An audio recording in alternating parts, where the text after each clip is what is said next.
Welcome to IndiaPodcasts. This is like we're in the midst of a war. There is huge amount of humanitarian and economic distress. You have no choice but to, keep your textbooks aside.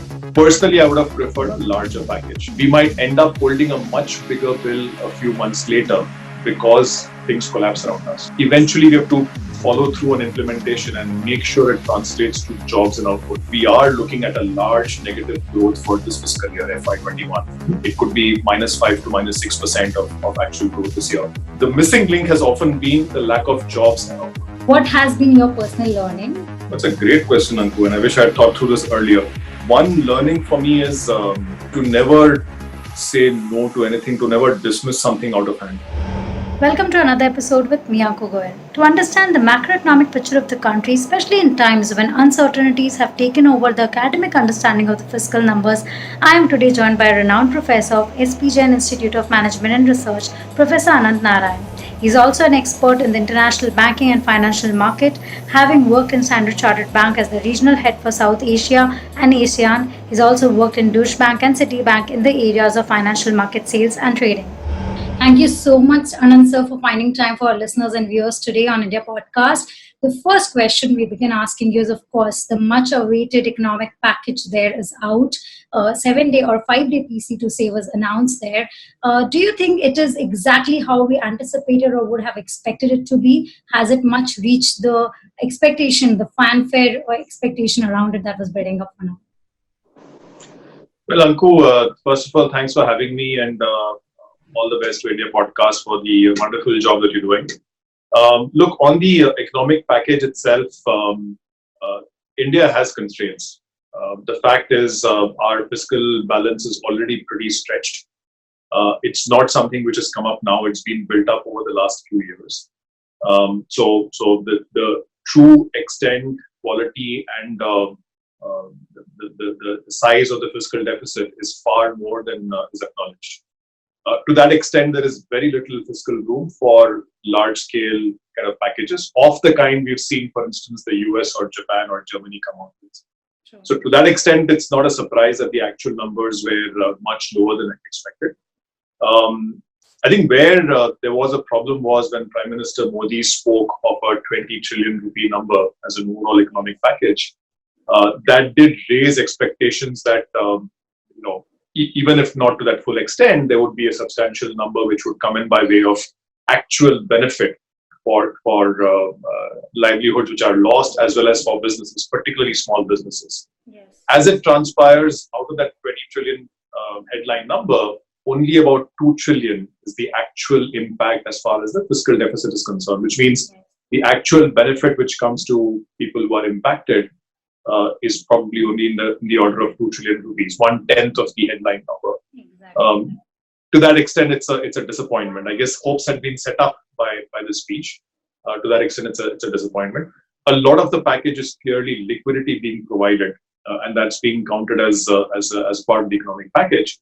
Liquidity is helpful, but it doesn't solve for the fact that you have a hole in your pocket. It doesn't give you direct relief. Direct relief is much, much smaller. But again, going back to the point that India doesn't have as much fiscal room, so it's not a surprise that the package is light on fiscal relief and heavier on the liquidity provision. So when you're talking about what are the exact missing links we can understand from this package could have been well worked upon at this point in time? It seems more of reforms have been announced which might be helpful in the longer term. And as you said, the impact on the fiscal deficit number is not exactly how we anticipated. So what are the missing links you have kind of looked at? Anku, first off, look, it's a tough job for the government. It's easy for me to sit here and be a professor and criticize the government, but I have to admit that this is a very, very tough choice for whoever has to make the call. By the way, I'm referred to as a fiscal hawk, so which means I often say, don't blow the fisc, keep a discipline around the fisc, etc. But here is the way I would have approached this. The fact is that these are, it's a very often used adjective, but these are genuinely unprecedented times. This is like we're in the midst of a war. There is huge amount of humanitarian and economic distress around us right now. Right? And we can see it all around us. We are seeing lots of livelihoods lost. CMI says 130 million people have lost their jobs. We are seeing lots of businesses, particularly small and medium enterprise businesses and micro businesses being impacted. This report suggests that 30% of micro enterprises are in trouble. When you have such large-scale distress, you have no choice but to keep your textbooks aside and do what is necessary to provide humanitarian and economic relief. Okay. So yes, there are constraints. The one that I mentioned to you earlier. The fact is, our fiscal space is very, very limited. But I'm not sure we've done enough to provide relief both on humanitarian grounds as well as economic grounds. Personally, I would have preferred a larger package. What would that package have gone towards? I think more relief to the bottom of the pyramid that's been directly impacted. We talk of migrant workers, we talk of people who have lost their jobs, we talk of businesses which are absolutely shut down right now. I would have also thought about more for the small and medium businesses. Again, it's difficult to deliver support to them, but some form in which money actually goes to their pockets so that they can continue to pay payrolls, etc.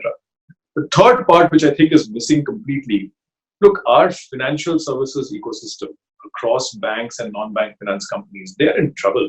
I mean, it's a matter of time before the non-performing assets goes to really high levels. So again, some kind of a package to support that financial ecosystem, because without that, the real economy will be deeply impacted as well. So these three counts, support on humanitarian and grounds, especially to the workforce, support to businesses, and support to the financial sector, I think could have been a lot more. Obviously, this will come at a cost. We don't have a printing press like the US has. We don't, print a hard currency. So there will be a cost which has to be paid for later. But my fear, Anku, is that because we are stingy right now and not spending enough on giving relief, we might end up holding a much bigger bill a few months later because things collapse around us. So I think that is a real fear that I have. So to answer your question, therefore, what is the missing link? While there are serious constraints on our fisc, I would have probably stretched a little more right now to give relief to humanitarian, the workforce, to businesses, and to the financial sector. And to your point about how do we then pay for it, absolutely right. I think there the government is doing the right things. It's talking about doing reforms and trying to create jobs and output. I would have done something similar, except I would worry a lot more about implementation. It's nice to say reforms, and reforms is a much used word. Eventually, we have to follow through on implementation and make sure it translates to jobs and output, and that will require a lot of hard work. So I would continue to work on that as well. You've also given us a sense that direct fiscal injection could have been one of the important steps they could have taken it when you talk about giving money to the bottom part of the pyramid, as you're suggesting there. But academically, if you can tell us, what is that ballpark point or ballpark number around the fiscal deficit of the GDP that could have been touched, because we also have a constraint on that. There was a suggestion it should be around 6%. So is there a limit where we could have stretched to and not just limited ourselves or been too conservative and yet not touched upon it at all as we can see it? It's a great question, Anku. And frankly, the way I would arrive at a number would be bottom up, which is what is the bare minimum you have to deliver to ensure that there isn't a humanitarian disaster and businesses don't collapse, right? Now, it's unlike the US, where you can reach everybody through a payroll process or an unemployment process. It's difficult to reach out to everybody. But one simple way of approaching this would have been mimicking something like a universal basic income. If you put money in everybody's hands, and let's say you put money in 50% of the population's hands, that will ensure that at least the people who need it will have access to that money. Now, it's also possible that if you give money to 50% of the population, you give to people who don't need the money. But that part can be recovered back later on through taxes or whatever, once things settle down. So the way I would have approached this is, 3,000 rupees as a random number, but 3,000 rupees to every single individual, or let's say 50% of the population of 1.3 billion people. That would be roughly about 1% of GDP.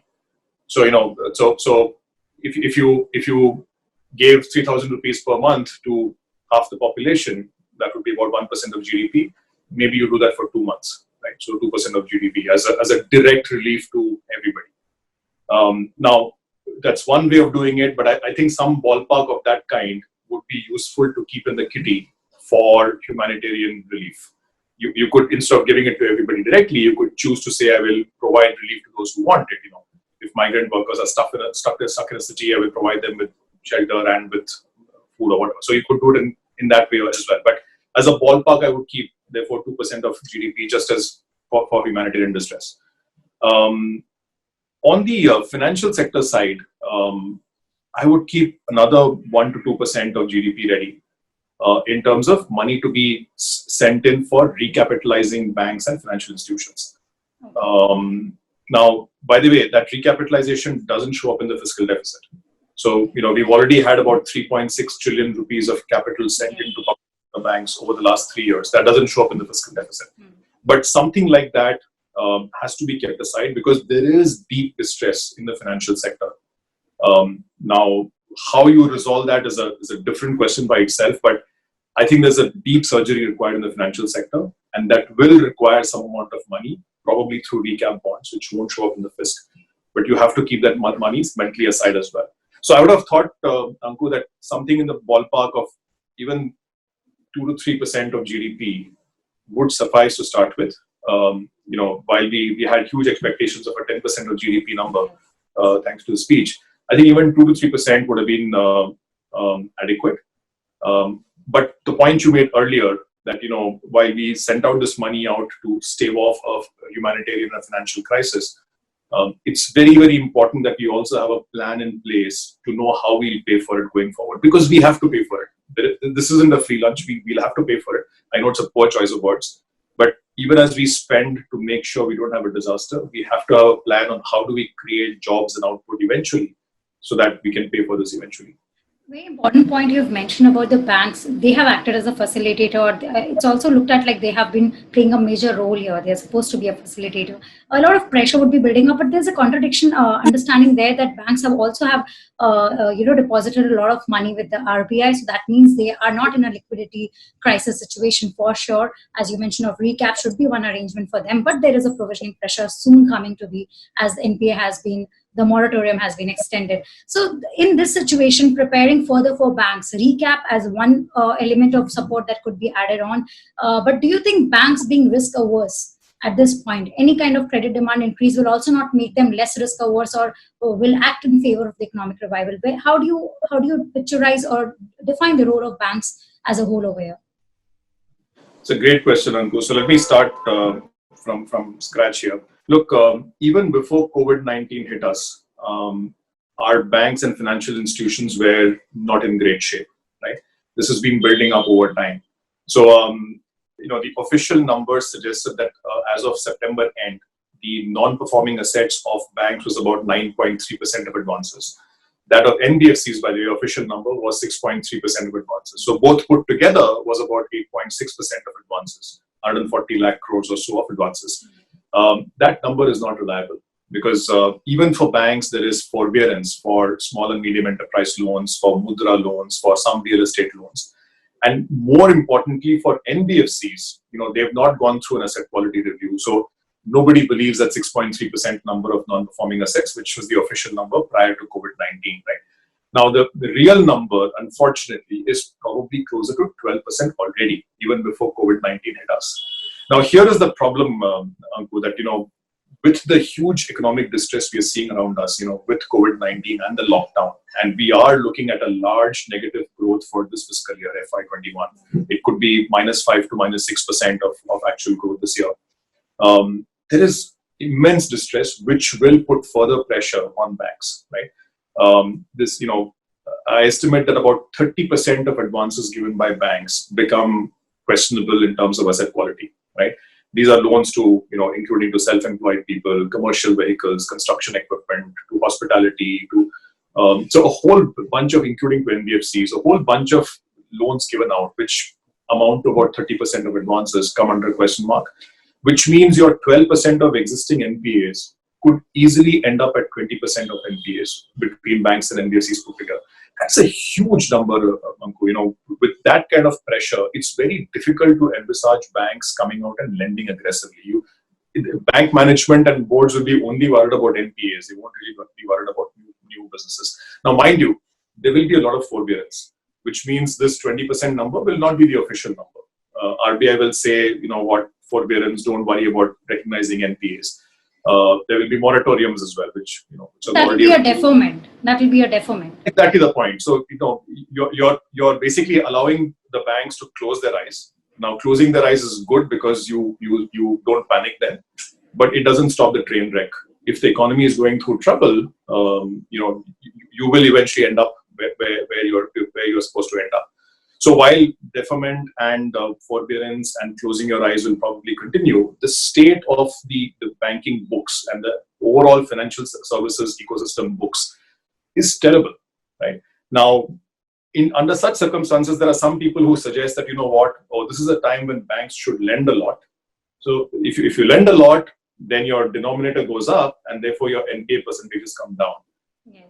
That's mathematically a great idea. Practically, I think it's a useless idea. No, which bank is going to lend out right now if you're staring at very, very large non-performing assets coming up to you in your books, right? So as you rightly mentioned, therefore, there is an immense risk aversion as we speak right now. Banks don't want to take on risk. Financial institutions don't want to take on risk. Now, I think there are two ways out of this. The good news, Anku, is I'm painting a pretty bad picture here. But as ever, India has a way out. All we have to do is figure it out. Here is one thing which I think could work out. There could be other suggestions as well. I think we have to approach this in two ways. One is there is good credit around us. Okay, it's not that every credit is bad. It's not that every borrower is in terrible shape. Right? There are good borrowers as well. Yes. At the moment, because of this fear psychosis, even good borrowers are not being lent to, right? Or even good borrowers who are going through temporary trouble because of this, COVID-19 situation, who should the normally rating agencies, yes. That's right. So you're not getting the support. There, I think there is a role for a buyer of credit of the last resort to walk in. The government's announcement that they would provide 3 lakh crores of credit to MSMEs. The guarantee of 20% of increment over 29th February lending, etc. We're waiting for the modalities, but I think that's a good step. Likewise, the announcement that they will take on NBFC credit to the extent of 30,000 crores. I think that's a good step as well. I think somebody like that has to step in. I think it has to be the government stepping in and saying, don't worry, credit is not all bad. And here I am, I'm willing to take on some credit risk myself. And that could spur both banks and financial institutions, and by the way, even overseas investors to start coming in and buying good credit. Okay, so at least that part stabilizes. At the same time, we have to recognize there's a big overhang of non-performing assets. If I'm saying 20% of advances, that's like over 25, it's like 28 trillion rupees worth of bad loans. That's a humongous number, right? We've got a very good IBC, we've got a fantastic NCLT, but no bankruptcy system in the world can handle these kind of sizes at the same time. It's just not geared for that. So you need a one-time solution which somehow quarantines this large overhang of at least a big chunk of it out of the system, takes it away from the banking system and the NBFCs. And thereafter, you require a lot of reforms. Look, you cannot have taxpayer money coming in and doing a bailout, either through a bad bank or a TARP or whatever, and then expecting the full cycle to start again. You lend, you pretend, and then you wait for a bailout. You don't want the cycle to happen, which means you need deep reforms, banking reforms, market reforms, governance reforms. So it's a very long answer to a very short question, but the broad idea being banks and NBFCs are in trouble. They're sitting with an overhang of non-performing assets. They're frozen right now by fear. Liquidity is not the answer. Liquidity will not get them to take on risk. You need risk taker to walk in. The government has started to do that. I think it should do more. You need, therefore, good risk to be taken on so that the market starts again. And you need a one-time solution for the overhang of non-performing assets, some kind of quarantining so that banks can stop worrying about the non-performing assets. Finally, you need a lot of reform to ensure this circus does not repeat all over again. And this time you'll require deep reforms. Will increase in the credit demand also help banks somewhere get less risk averse? Like the industry would start rolling better, demand would increase, consumption increase, manufacturing, stability of the company is back. So will that also give a kind of a guarantee besides the other risk taker to walk in or the government giving a back guarantee to banks somehow to take over the risk of defaults by any company, small or big? Well, yes, government walking in and taking in some of the credit risk, as they've announced with MSMEs and with NBFCs, will help. But Anku, I think we have to remember that, the cycle is stalled. And the cycle is the following cycle, right? At the moment, even in December, the capacity utilization as declared by the RBI was 68.6% or something. It's the lowest number I've ever seen in my life, okay? Ever since the series was declared. So clearly there's not enough economic activity happening, even before COVID-19, right? So the point is, how do you see a kickstart of the economy?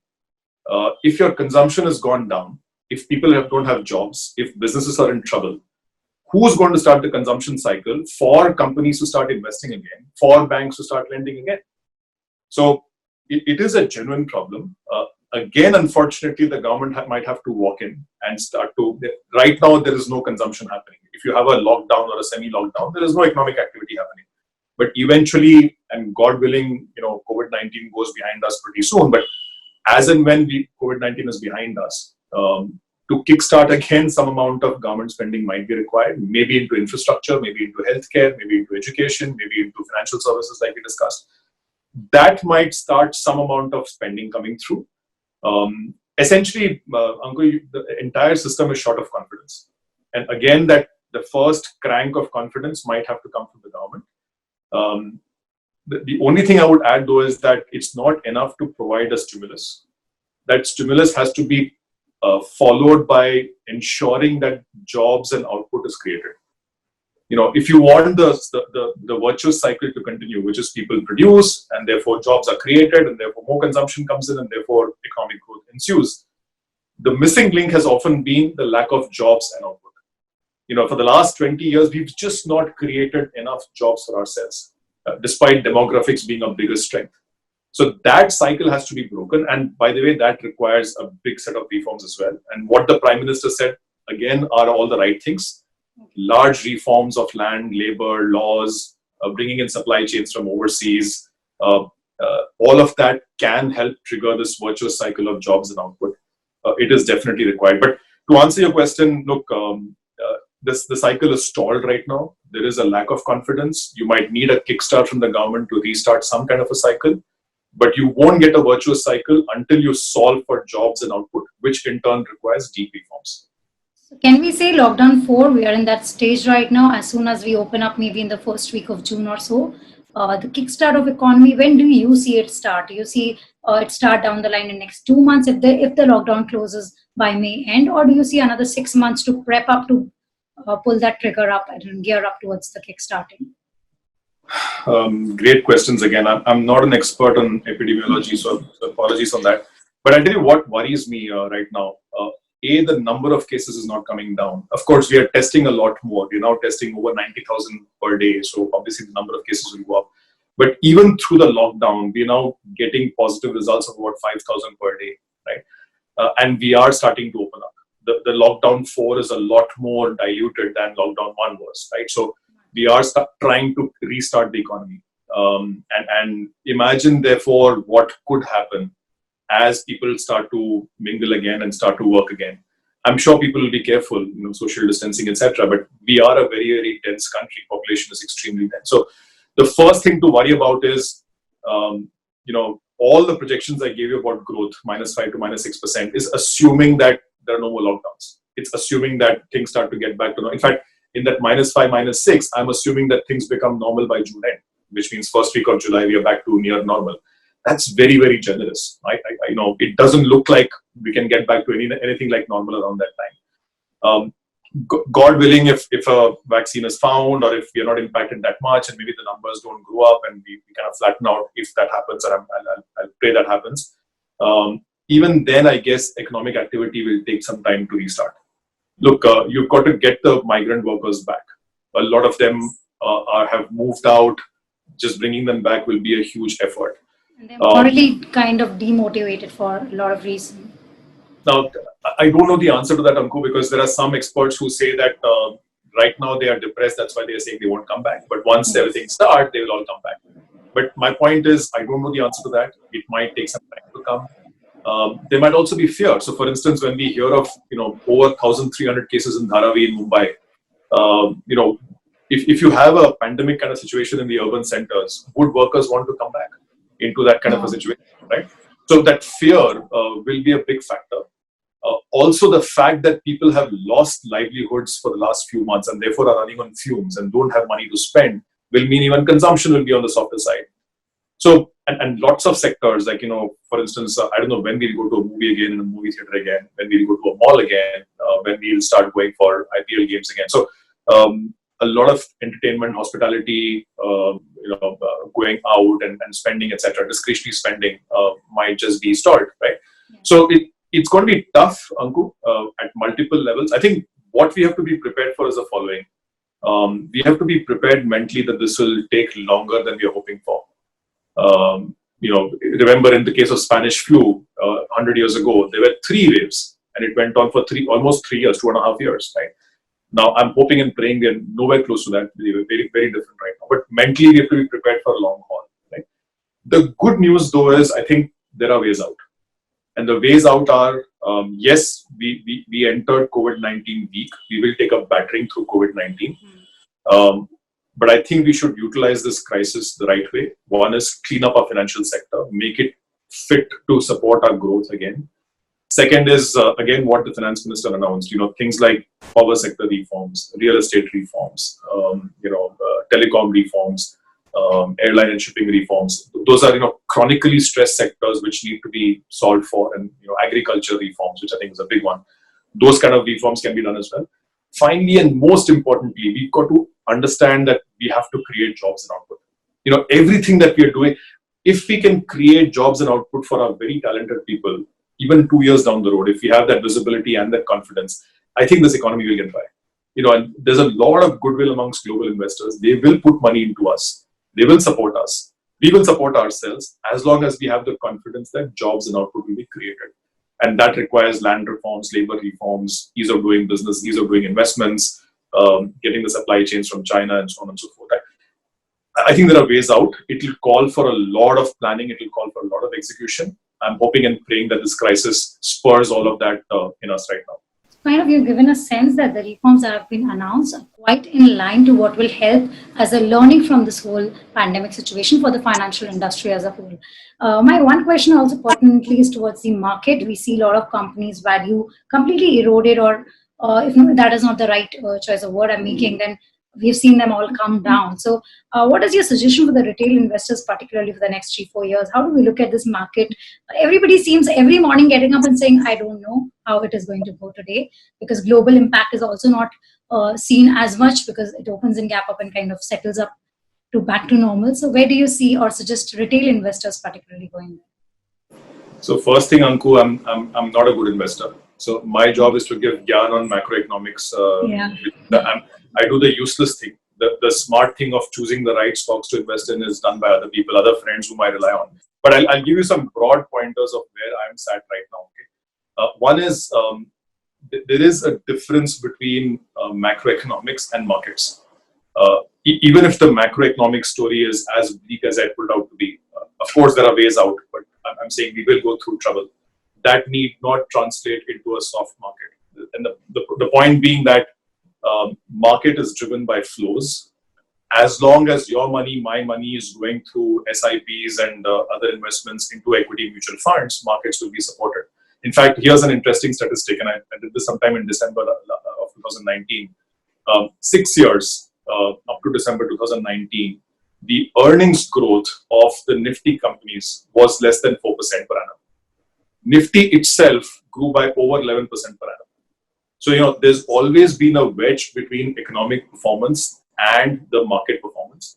There are plenty of reasons, including Nifty's only a few stocks of Nifty which has done well and all of that. But the reality is the flows from people like you and me, the retail flows, is what is holding up stock markets. As long as that SIP money continues, as long as that retail money continues, the markets will remain supported. By the way, it's a myth that FPI money has supported equity markets as well. If I look at the last 6 years again, on average, less than $3 billion of FPI money has come in across equity and debt markets. So it's not FPI led, it's largely retail led. So flows is one big part. Okay. Second part is, at least from my personal perspective, if you have a good wealth advisor, what is more important is having an asset allocation done correctly, right? Rather than choosing the right stock and the right timing to buy and sell. Particularly if you're not a trader, if you're an investor, if you're trying to save for the future, it makes a lot more sense to say how much of money will you have in fixed income, how much will you have in equity, how much will you have in gold, how much will you have in real estate, how much will you have in cash. Getting that asset allocation is the important part. If you have a reasonable asset allocation which is attuned to your risk appetite, irrespective of market moves, you should be broadly okay. It's only when you're skewed to one side on one stock or one asset class when you start to have problems. So I'm not going to give any predictions on which way markets are going to go. If I do give you predictions, do the opposite, you'll make plenty of money. But I think between asset allocation and recognizing that economics and macroeconomics and markets can move in very, very different directions because of flows going into markets, I think that's important to remember.